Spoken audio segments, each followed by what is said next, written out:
Okay, for this week, I think this will be the last one that I make. But I just kind of wanted to give perhaps a somewhat of a routine for practice suggestion based on what we've learned. First thing I would start with is I would start with a nonsense scale. Helps you kind of get focused on your pick, build up those fingers. So I think I'll choose a different one. I've got 90 beats per minute there. I'm going to start really slow on it. I'm going to go 1, 2, 3, 4, 2. I think I'm going to go 1, 3, 4, 2. So 1, 3. Oh wait, I'm going to go to show it. 1, 3, 4, 2. 1, 3, 4, 2. 1, 3, 4, 2. Okay, so I might go a little faster.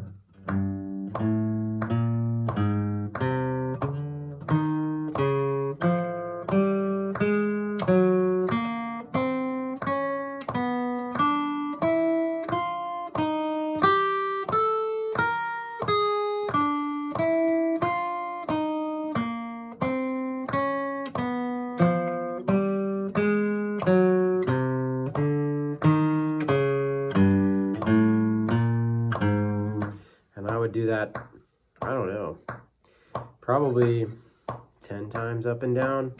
That one, I was still trying to get my brain to wrap around that one, but I think I'm okay to move it up. Once you feel like you've kind of got it in hand, see how far you can take it up and be perfect. So mine's 100. And feel comfortable. Don't go past where you're like feeling tense and not relaxed. So I might take it down to the other one. I'm gonna double it. Because I've done a lot of these before, so.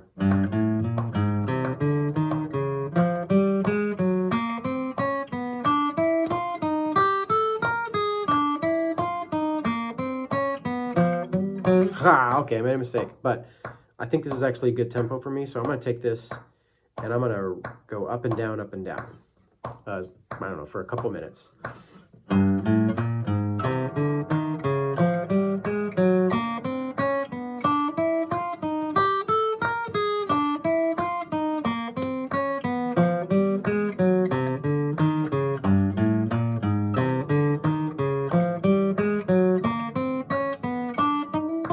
Yeah, whatever.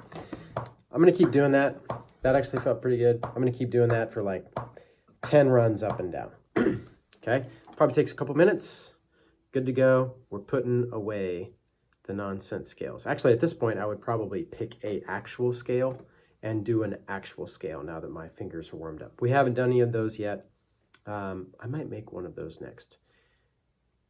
But I would move on to one of those and do the exact same thing. What I just did with this, I would do with that real scale and do one of those. A couple minutes you're looking at between both of those things. That's like 5 minutes. It's a good warm-up and a good start. Okay, so assuming I've done both of those things, I'm going to move on to either chords or strumming. Okay, so I think what I'll start with is strumming on this one. And again, I'm going back to that page 5.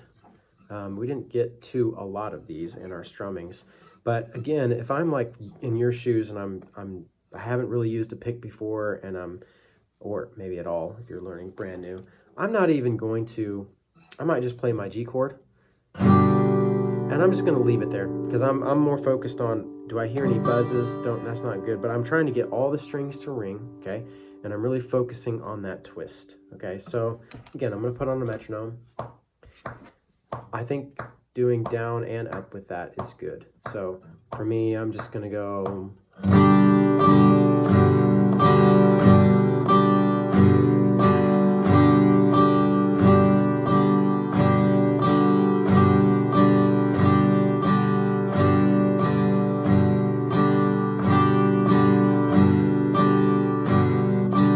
Okay, pause. I'm going to keep going at that, but I want to be watching. I don't want to be moving elbow. I want to be mostly like pig on a skewer or like flipping the pancake over, right? With my with my wrist, rotating that wrist, okay?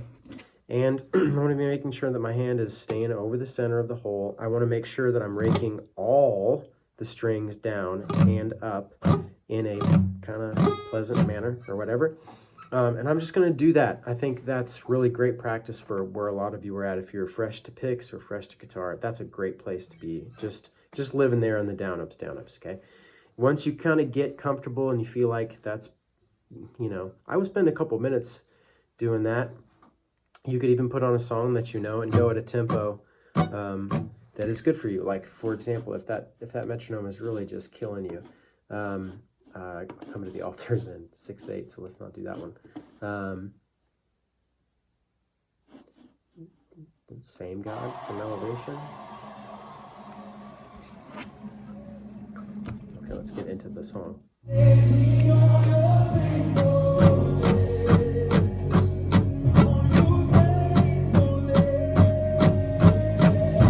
Just play along with them.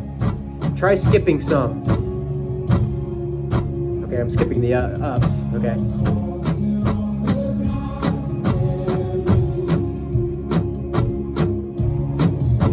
Try skipping other ones, I don't know. What would I skip?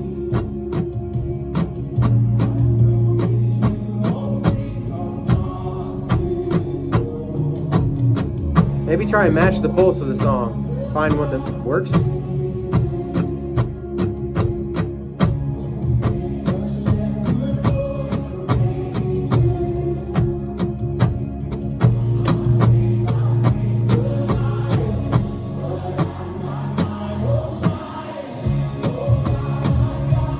Only ups? That's fun.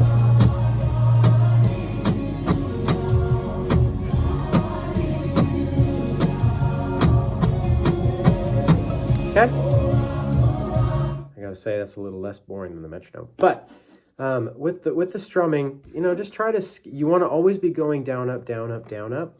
But try to just miss some. I mean, if you're always going down, up, you don't always have to make contact with the strings. Down, up, miss, miss. How do I say the other ones? Miss, miss, miss, miss. Whatever.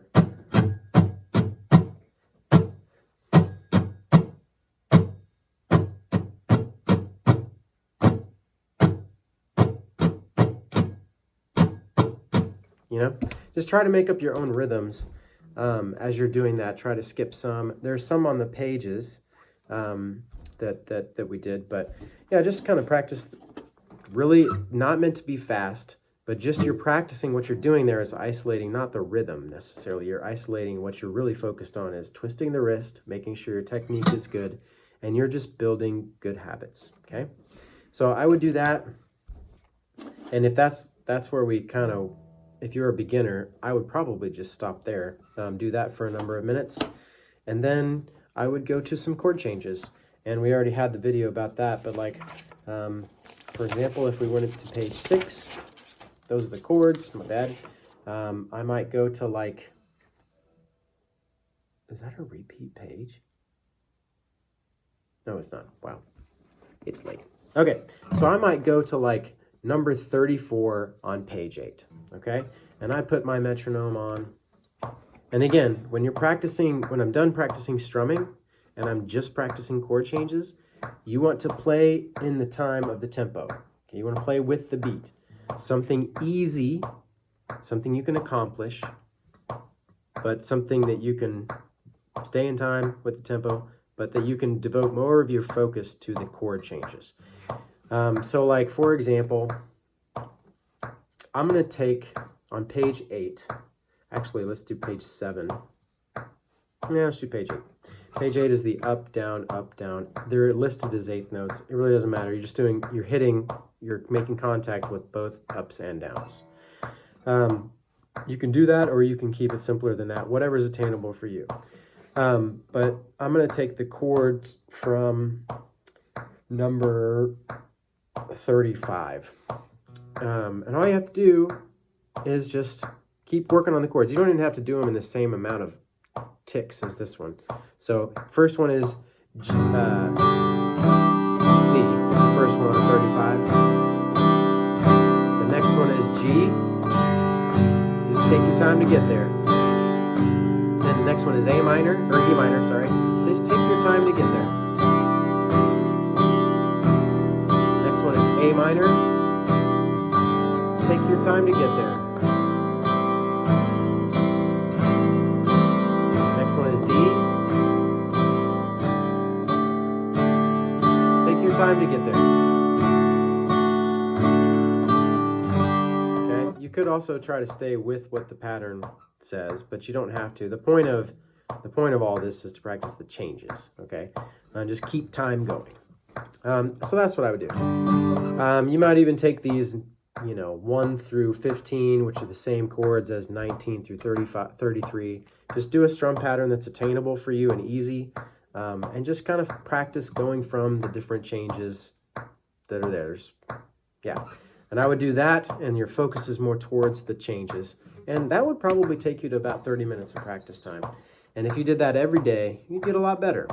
And you could be playing on the worship team in who knows how long. Not very long. I think that's probably all we'll do on this one.